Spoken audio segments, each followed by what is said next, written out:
This story was published in 2010, and it's in Touch the Sky, Embrace the Dark. It was nominated for the Aurora Award in 2011, and it's called Touch the Sky, they say. 4 steps up onto the observation platform, and the sky is barely a foot above my head. Featureless, gray, a morning headache after a bad night's sleep. Same as it looks from the street 41 stories down. Up here, the wind is July hot and attic dry, switching directions, rippling our clothes. The group is a mix of business types on lunch and other assorted pilgrims, like me.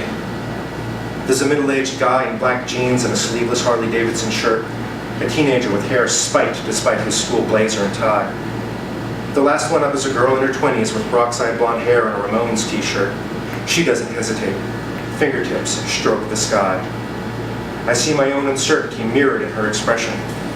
Once in a while, the stories go, someone collapses to the planks of the platform, sobbing. Not her. She lowers her hand and descends the wooden steps to the elevator, heavy boots clomping all the way down. A pudgy man with presence of sweat in the armpits of his suit presses his palm against the sky and for an instant, then follows the blonde. There's 6 of us left, trying not to make it too obvious we're all waiting to see who will go next. The Harley shirt turns and leans against the wooden railing. We're at the highest point in the city you can see for kilometers, straight across to where the sky cuts through the CN Tower and the truncated columns we used to call skyscrapers. Maybe he's just here for the view. I join him at the railing and look south. The lake's calm today, reflecting the sky's perpetual flat gray light. I jam my hands in my pockets, fingering the folded up rejection letters. Far below, a car horn sounds, echoes, fades. The familiar quiet resumes. Since the sky fell, we're all so polite. A quick toot of the horn used for caution, not a weapon, not a complaint. Years ago, waiting for one tutor or another in a music room lit pure gold by the afternoon sun, I used to focus on the constant blare of rush hour traffic, picking out horns not tuned to F major. The kid with spiky hair appears next to me, hands on the railing. He leans far over, and for a second, I think he's going to jump. But he rocks back, curls his hands into fists, and drums them on the railing, a complex beat 3/4 time. The man in the Harley shirt straightens up and shoots a fist against the sky. His knuckles crack and he grimaces. The stillness broken, 2 others reach up. A moment later, they're down the stairs. The kid watches them go, then moves to the other side of the platform. Wiping sweat from my forehead, I check the clock above the elevator doors. I've been here for 11 of the 15 minutes my ticket allows. The career woman in her expensive pantsuit and hairdo raises her hand, eyes shut. On contact, she shudders and lets out a small sob. But that's it, and she's gone, high heels clicking down the steps. Just me and the kid now.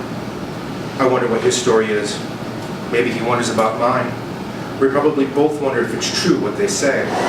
That when you touch the sky, you accept it's all real. That no one is climbing Everest or Logan again. That Calgary and Mexico City and Madrid are just gone. That whoever was in a plane or a penthouse when the sky fell is never coming down. That no more planes are ever going up. No more sunsets or starry nights or full moons. No more night or day. No more summer, fall, winter, spring. Touch the sky, they say, the people who have, and you can let it all go. Let go of 20 years of daily piano and violin and clarinet practice. Let go of that desperate dream of making a living in the arts. Let go of any hope of attending one of the last remaining fine art schools. Any hope of one day having your own orchestra. Just touch it. Accept it. Accept there's no longer a place for passion or grief or heartache or joy.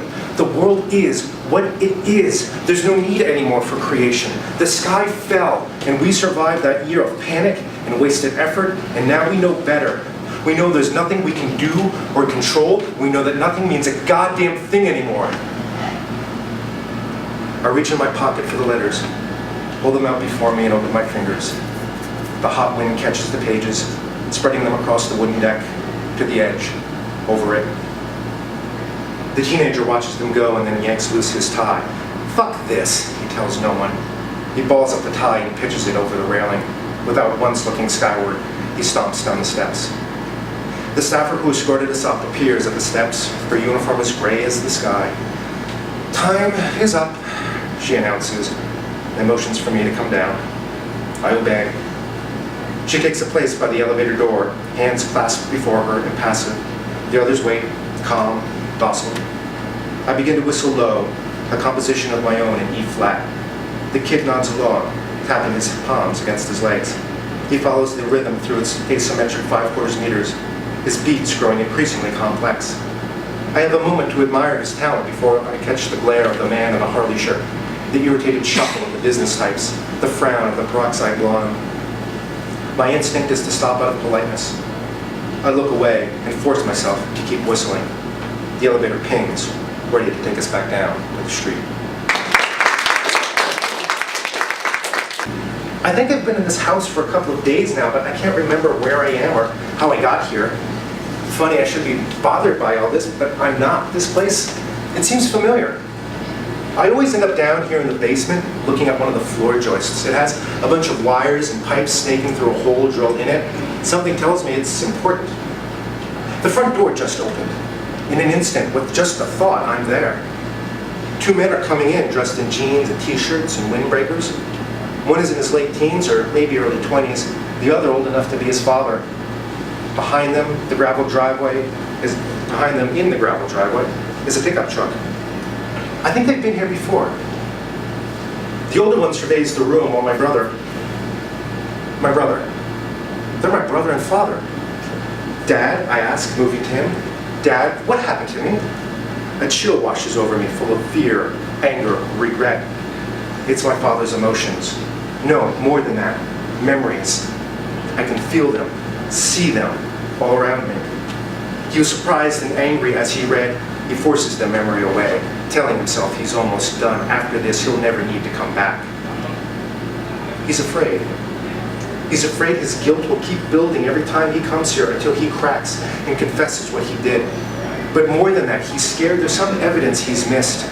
He's checked everywhere he can think of, but what if, when he left me, I wrote another note describing what he'd done and hid it for Ken in some secret hiding spot. Ken. My brother's name is Ken. I think we can get all this in one last trip, my father says. All this last trip? Ken is still for a moment, then picks up a cardboard box. I move to his side. Ken, what's going on? What happened to me? What did Dad do? Ken heads out the front door, thinking how much he hates this. My dad grabs a bundle of blankets and follows. The floor. It's covered with boxes full of books, plates and cups, old board games. Blankets and sheets are folded in neat piles. There's an old coffee table, some folding chairs, and a small shelf. This stuff has been here the whole time. Ken and my dad return from outside, their boots echoing sharply. The echo, it's wrong for this room. And then I see why. The hideous green carpet is gone. So are the couches and chairs, the tables, the paintings on the wall. All that's left is what's on the floor. What about the other rooms? With a thought, I'm in the bedroom Ken and I used to share. Empty, no pictures or posters on the wall. Our bunk beds are gone. The books and games and trophies that filled the shelves my grandfather built when he bought this place are missing. The main bedroom, nothing. I move into the closet, empty except for a few hangers. The kitchen, nothing in the cupboard. The microwave toaster, coffee maker, the pale green countertop is bare. This is our cottage. It's almost empty and I hadn't noticed. I couldn't even remember where I was. The living room. I'm at Ken's side as he and my father carry out the coffee table. Ken, why are you moving everything out? Is it because I died here? Memories, sick and putrid, a phone call, screaming his rage, a frantic 3-hour drive. Ken slams his mind shut as he walks backwards to the truck. He can't stand how the memories bombard him when he's here. I've done this before. Every time they come here, I ask them what happened, but they can't hear me. They work in silence, only speaking to ask for help arranging something or how to fit things into the truck. But in their silence, they remember.